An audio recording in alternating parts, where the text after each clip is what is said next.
I would imagine that you're pretty decent at content writing also. You know what you told us about the blogs. Tell me if you have any weakness and how has that weakness hampered you, in your life? I procrastinate a lot, which and I try to wait for the right opportunity to do stuff, which very often I'm late in missing it out.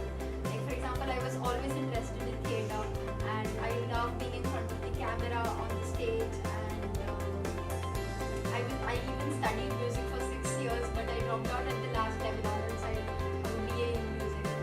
But I just missed out on things because I wasn't sure if I wanted to do them, because I was too lazy, and I always knew I had too many options. So choosing the right option and knowing what to do, lack of clarity and laziness are two of my weaknesses. So are you really sure you want to do your MBA? I'd say yes, because I have made a very conscious effort to change these things in the past 2 years, and I have come up to a certain level where I know what I want to do, and I have through good habits I've tried to beat procrastination.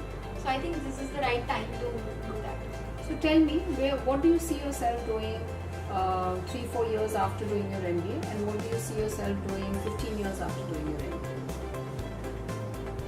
3 to 4 years out of MBA, I'd still be at a place where I have a lot to learn, and I'd rather work for an organization and so I'd at a place where I can learn as well as contribute. But maybe after 10 to 15 years, I always dream of being self-employed, and so what kind of an area, with what kind of an experience would you like to be self-employed? I do not have a lot of clarity about that, but I know that I want to work in content and I want to work in communication, because so what are some of the target companies that you would like to work for after your MBA? I'd like to work for some media companies, Names? maybe Star, and so the digital content field is something that's revolutionizing right now. We have it. So you want to be on the creative side and stuff? Yeah. Do you know that you don't need to be an MBA to work there? So on a creative management side, where I can point out or judge what the TG needs and guide the team to work on a certain thing. They don't have MBAs in their creative team. Are you aware of that? You can always work for Star without doing your MBA.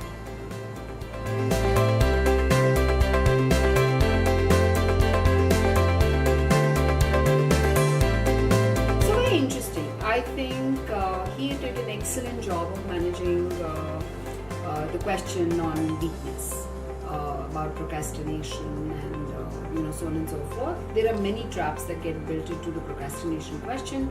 One of the ways to get out of it is to share with the interviewers proactively what you're doing to improve, which she didn't do as part of her first answer, but thankfully when I asked her the second question, she actually covered that. So that was fantastic. So she spoke about how she's learned and how she's changing her habits, which is a good thing, which should have been part of her first question.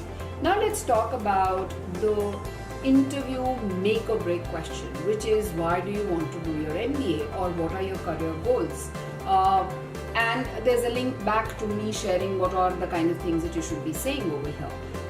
If you notice, her first answer was very bland, that I'd like to learn and then I'd like to be self-employed. Now, if you come up with specifics, please remember, I'm repeating what I've said earlier, that those specifics impress the hell out of the interviewers. Her answer, therefore, was not scoring her any marks, and the interviewer is then tempted to ask her where would she like to work or name some organizations, because knowledge about the corporate world impresses them. She mentioned Star, which is a great organization to talk about. There's nothing wrong with that, and it's also in line with media and content. But what she did not do well is she's not found out enough the kind of jobs that are there at Star TV or at Star overall. She's not found out enough what qualifications are required to get there and what kind of experience is required to get there. And that's where she got trapped. Her open mouth expression at the end very clearly tells you that she was unprepared for this. Even if you feel trapped during an interview, don't give an open mouth expression.